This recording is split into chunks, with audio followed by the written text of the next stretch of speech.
Hello, it's time for another edition of the Wonderful Wizard of Oz vocabulary.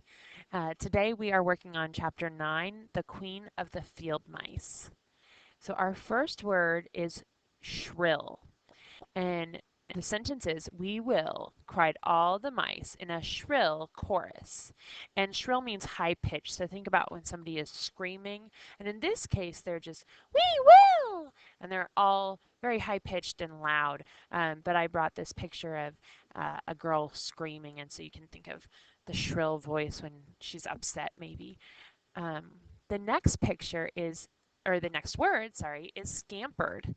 And then they scampered in all directions, for Toto had awakened from his sleep, and seeing all these mice around him, he gave one bark of delight and jumped right into the middle of the group. And scampered means ran off. So we see a lot of deer over in the woods behind Prairie Park, and sometimes we see them scampering off, which means they're running off. So here's some deer that have scampered off and run off. The next word is pegs. He fastened it together with wooden pegs and made the four wheels out of short pieces of big tree trunk. And these are the wooden pegs, and they're kind of like an older version of a nail.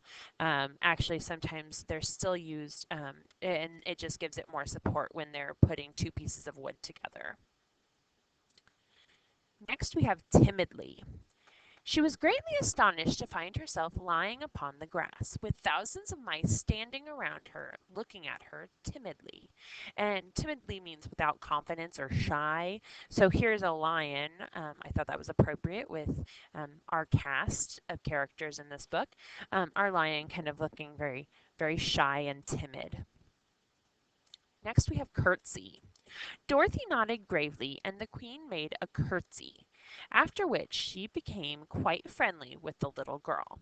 And a curtsy is a gesture made by a woman when meeting someone. One bends the knee with one foot behind the other. And so here's a little girl who's doing a curtsy.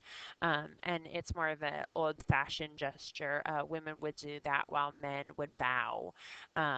But we don't curtsy a ton anymore. You see it at very formal occasions, but it's not too common.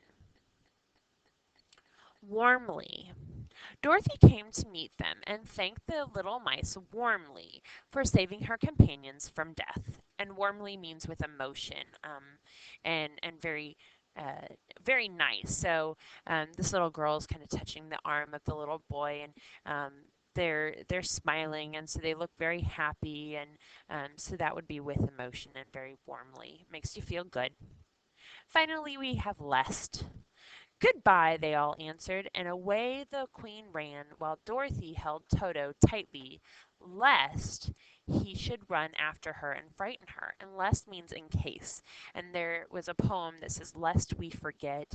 And so some people wear poppies, red poppies on their shirts to remind them of what had happened, so that they can't forget. So lest means in case. Well, that's the end of today's vocabulary for chapter 9. Enjoy. We'll be back soon.